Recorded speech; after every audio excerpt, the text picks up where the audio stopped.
ये मौसम भी अच्छा रहता है, क्योंकि मई में बहुत भयंकर गर्मी होती है। फिर भी देख लीजिए, विचार कर लीजिए, कभी बड़े बात भारतीय बहुत।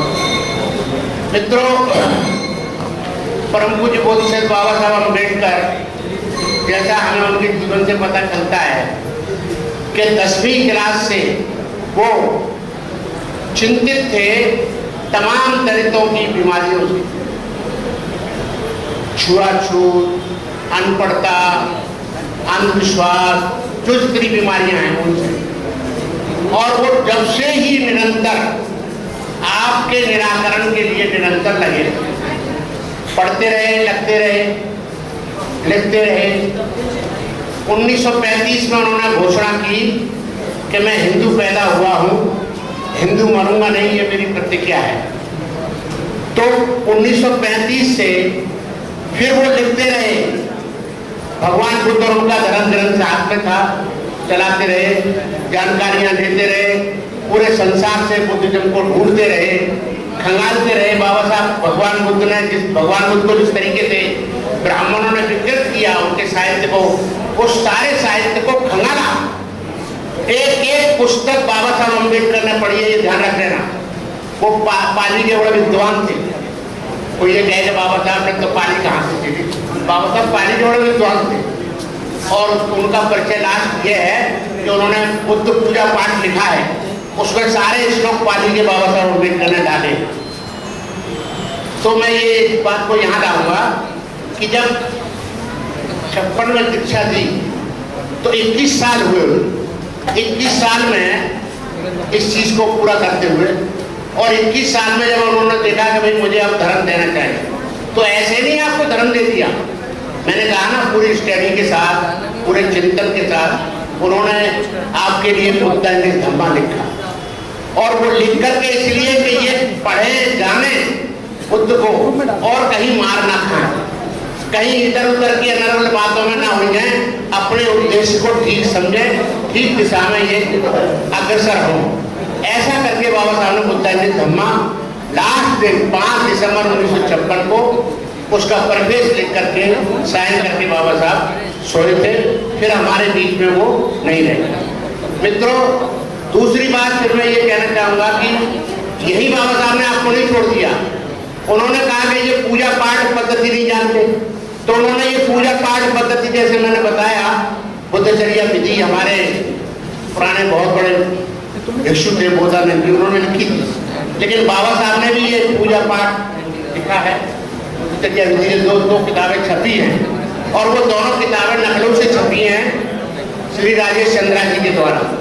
उन्होंने ये किताब बना के दी है। मेरे पास भी आएंगी 100 किताबें, जो कोई एक आध साथी चाहेगा तो ले लेगा, मैं बांट चुका हूँ। 4-5 गुरुद्वारों में मैं 10 किताबें दे के आया हूँ। फिर भी मेरे पास कोई आता है तो मैं पकड़ाता ही।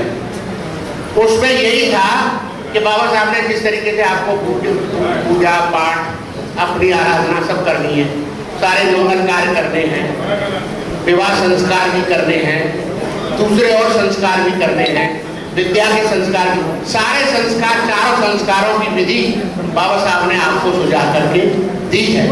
इसलिए दी है, एक एक आदमी के पास बाबा साहब जाना चाहते हैं, एक एक आदमी को समझाना चाहते हैं कि बुद्धिज्म इस तरीके से, भाई तुम इधर उधर अंधविश्वासों में मत डरो, इधर उधर की बहकी हुई बातों में मत डरो। तो बाबा साहब ने आपके लिए इतना बड़ा कठोर मेहनत करके ये सब दिया है। लेकिन हम लोग हैं कि पढ़ते ही नहीं। भगवान बुद्ध और उनका धर्म कितने लोग हैं जो पढ़ते हैं? हम रातों दिन 56 से मेरी 56 साल हो गई हुआ अम्बेडकर भवन में। यहाँ मैं 1965 से बुद्धांजलि धम्मा पढ़ रहा हूँ। हर संडे को आता हूँ सत्संग में, 10-20 आदमी आते हैं जो भी है, और हम रेगुलर चल रहे हैं अभी तक। जहाँ जहाँ कहीं जरूरत पड़ी, अशोक बिहार भी गए, पश्चिमपुरी भी गए, उधर भी गए, 2-2 साल मैंने उधर भी लगाई, सब जगह। तो मेरा कहने का मतलब यह है कि जब तक आप बाबा साहब के धर्म को पढ़ेंगे नहीं, तो उस पर आचरण नहीं कर पाएंगे। आचरण नहीं करेंगे तो आपकी पहचान नहीं बनेगी। हमारी पहचान नहीं बन पा रही है, वो कारण ये है क्योंकि सब सोचते हैं कि गंगा जी गए तो गंगादास, और जमुना नहीं गए तो जमुनादास, और पूजा पाठ आ गया तो ये सब जो है कसर पकड़ नहीं चलेगा। थोड़ा इसको तवज्जो दो और इससे आपको फायदा है। मैं एक बात कहना चाहूँगा कि जैसे हमारे मित्रों ने बहुत अच्छी जानकारियाँ दी हैं, कई पाली के विद्वान हमारे बोल के गए कि भगवान बुद्ध को जब संबोधि प्राप्त हुई तो संबोधि प्राप्त करने के बाद उनको यह आवाज हुआ कि भाई मैंने जो इतना ज्ञान अर्जित किया है मैं इसको किसको दूं और कौन समझेगा मेरी बात को, मेरी समझ की बराबर का कोई आदमी है क्या। अब ये सोच के भगवान बुद्ध बैठ गए और निराश। तो वहां से ऐसा आया एक विचार जिसका नाम दिया गया सैप्रति ब्रह्मा। सैप्रति ब्रह्मा आया, पूरे नेतृत्व उसको बुद्ध गया को आरोपित करते हुए एक पैर से भगवान के सामने खड़ा हो गया, हाथ जोड़ करके बोला कि भगवान ये अनर्थ ना करें, आपसे मेरी विनती है। कहने लगे क्या? कि जो आपने ज्ञान अर्जित किया है, जो आपने मानवता के कल्याण का और भले का जो मार्ग ढूंढा है, कृपा कर आप उसको बांटें, आप दें उसको, आप ऐसे ही ना छोड़ दें। तो भगवान की बात समझ में आई कि बात तो ठीक है भाई। तो उन्होंने दान का नाम दिया इसको, क्या कहा? दान। धम्म दानम जिनाति, यानी सब दानों में सबसे बड़ा दान है धर्म का दान। तो उन्होंने धर्म का दान शुरू किया और दान पारमिता में पहला, यानी 10 पारमिताओं में पहला शब्द है दान पारमिता। तो भगवान बुद्ध ने दान पारमिता दी और धर्म का दान यहाँ से शुरू होता है। तो जैसा कहा मेरे साथियों ने बताया कि उन्होंने बहुत सारे लोगों को देखा, आलार कालाम थे, ब्राह्मण बुद्ध ब्राह्मण बुद्ध थे, बहुत सारे उस टाइम के थे, संजय बेकरी बुद्ध है, मुकुट कच्चैन थे, 7-8 तो बहुत मशहूर थे, बाकी 62 थे, 62 मत थे उस टाइम पर। 62 मतों में से अपनी बात को सही तरीके से कहना ये मायने रखता था। अब बात ये होती है कि संबोधि क्या प्राप्त हुई, ये सवाल है अभी तक, संबोधि क्या प्राप्त। तो जैसा पूज्य गोयनका जी ने निकाला है कि भगवान को 5 स्वप्न नजर आए वहां, जब वो वहां थे बुद्ध गया में, तो विपस्सना में 5 स्वप्न उनको दिखे।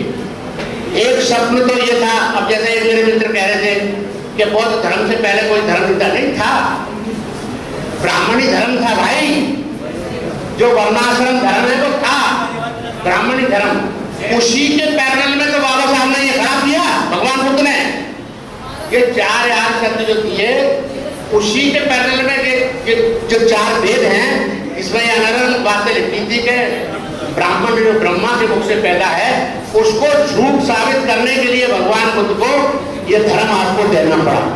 तो पहला संबोधि ये थी कि ये जो 4 वर्ण हैं, चलिए मैं छोड़ कर 4 वर्ण, उसका पहले खंडन किया, दूसरा 4 वेदों का खंडन किया, नहीं मानना। ये जो यज्ञ और ये बलि वगैरह देते हैं ब्राह्मण, ये नहीं मानना, ये आत्मा नहीं मानना, परमात्मा नहीं मानना, ये 4 चीजें बुद्ध ने पहले ही नकार दी, इनको नहीं मानना। अब इनका उद्धार करना। तो इस वर्णाश्रम धर्म में 2 व्यक्ति थे, एक शूद्र और एक स्त्री। शूद्रों का भला नहीं था ब्राह्मणी धर्म में, स्त्रियों का भी भला नहीं था। तो भगवान बुद्ध ने इनका भला किया, स्त्रियों का भी भला किया और शूद्रों का भला किया। शूद्रों का भला ऐसा किया कि बाबा साहब ने रिलीज के साथ साथ में वो समग्र क्रांति लिखी है ना, काउंटर प्रतिक्रांति। तो प्रतिक्रांति क्या थी कि भगवान बुद्ध के आशीर्वाद से सम्राट अशोक जैसे, चंद्रगुप्त जैसे बलशाली राजा इस वर्ग के पैदा हो गए। उसी को लेकर के बाबा साहब ने कहा कि उसके बाद में फिर ब्राह्मणी धर्म ने ये कर दिया, क्रांति को मटिया में कर दिया, फिर क्रांति बाबा साहब दे रहे हैं। तो बाबा साहब ने आपको इतने खोज के साथ धर्म दिया है, और मैं अभी लंबी बात नहीं कर रहा, एंड ही कर रहा हूँ।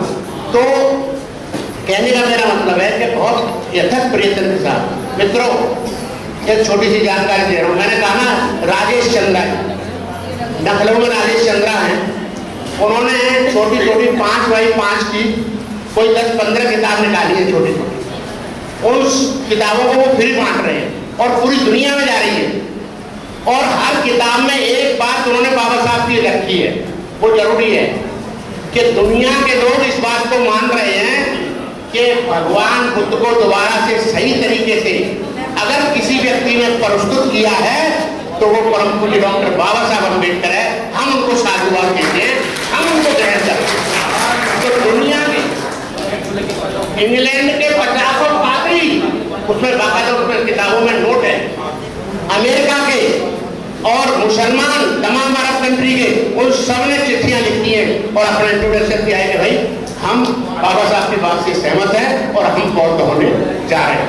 तो मित्रों, इतनी बात कहकर के अपनी बात समाप्त करता हूँ और आप सबको साधुवाद, आप सबको आशीर्वाद और आपको शुभ आशीर्वाद भगवान बुद्ध का हो, कल्याण हो। जय Hind. Press the bell icon on the YouTube app and never miss another update.